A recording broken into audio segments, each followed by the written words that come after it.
సంవత్సరాల తరబడి ఎన్ని మందులు వాడినా మీ మోకాల నొప్పులు తగ్గట్లేదా? ప్రాణ పెయిన్ క్లినిక్ లో అత్యాధునిక చికిత్స. ఆంధ్రప్రదేశ్ ముఖ్యమంత్రి చంద్రబాబు నాయుడు భార్య భువనేశ్వరికి అద్భుతమైన గిఫ్ట్ ఇచ్చారు. చేనేత దినోత్సవంలో పాల్గొన్న ఆయన అక్కడ ఏర్పాటు చేసిన స్టాల్స్ వద్ద భువనేశ్వరి కోసం స్వయంగా 2 చీరలు సెలెక్ట్ చేశారు. చీరల ప్రత్యేకత గురించి అడిగి తెలుసుకుని మరీ ఈ చీరలను తీసుకున్నారు.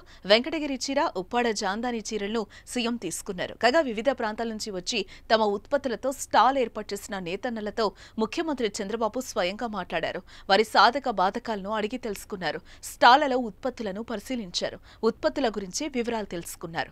జాతీయ చేనేత దినోత్సవం సందర్భంగా సీఎం చంద్రబాబు చేనేత కార్మికులకు శుభాకాంక్షలు తెలిపారు.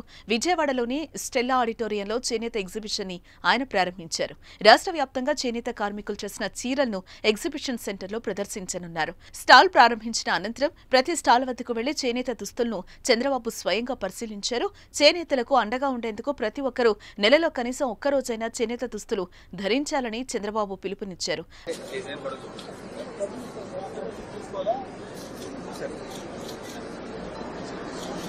ఓకే ట్యాక్సీ ఇది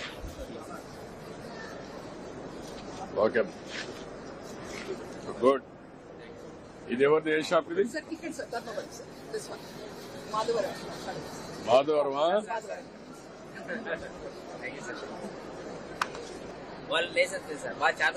వెయిట్ ఉందా సార్?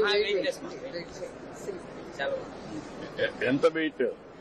ఇది 450 గ్రామ్స్ అట్లా ఉంటుంది సార్. 450 గ్రామ్స్. అంతే సార్. సార్ మీ దగ్గర కొంచెం మాట్లాడుతుంది సార్, సంతోషంగా ఉంది సార్. ఇందాక అడిగినాడు సార్, పైకి వస్తానని అడిగినాడు సార్. మీకు అందరిని ఎంకరేజ్ చేయాలని చూస్తాను. ఎంత ఇది ఒకటి తీసుకోండి సార్. చిన్న రిక్వెస్ట్ సార్, చెప్పండి సార్. వర్కర్స్ కి పని కలిపిలేకపోతున్నాం సార్. ఏంటి కారణం? ఏంటి? మార్కెట్ లో విపరీతమైన రేట్లు ఉంటాయి సార్. మనం ఒరిజినల్ గా తయారు చేస్తాము. ఈ ఒరిజినల్ దగ్గర విపరీతమైన రేటు, మళ్ళీ ప్లస్ జిఎస్టీ సార్. ఇప్పుడు జిఎస్టీ తయారు చేసిన తర్వాత జిఎస్టీ తీసేసి అప్పుడు కంప్లీట్ చేయగలుగుతారా? తగ్గిపోతుంది కదా సార్. ఇప్పుడు 8,000 అంటే 400 రూపాయలు సీర తగ్గిపోతే అప్పుడు చేయగలుగుతారా? చేస్తాం సార్. కొనుక్కున్నామే సంతోషంగా కొనుక్కున్నాం సార్. 4 రోజులు తగ్గిపోయింది చీర కంటే కన్నా నాకు తయారు నాకి అంటారు సార్. మన సంఘంలోకి వచ్చిన తర్వాత వాళ్ళు మన సంఘంలో చూసి మన చీర ఎక్కువ అయిపోయింది, నాకు బేరం అడుగుతారు సార్. నాకు తగ్గి ఇంకా తగ్గి జిఎస్టీ తగ్గించేస్తాను, పట్టుకో తీసుకోండి. ఆగస్టు 7న చేనేత దినోత్సవం కనుక చీరాల వెళ్లవలసింది కానీ వాతావరణం అనుకూలించకపోవడంతో విజయవాడలో ఏర్పాటు చేసిన చేనేత ఎగ్జిబిషన్ కార్యక్రమంలో చంద్రబాబు పాల్గొన్నారు. నేను ఒకటే రాష్ట్రంలో ఉండే ప్రతి ఒక్కరిని కోరుతున్నా, కనీసం నెలకొక్క రోజైనా సరే మనం అందరం కూడా చేనేత వస్త్రాలు ధరించాలి, ఒక ఆదర్శంగా ఉండాలి. మళ్లీ పిలిపిస్తున్నాం. చేనేత పరిశ్రమను కాపాడడం మన బాధ్యత. తద్వారా మన ఆరోగ్యం కూడా మెరుగవుతుంది.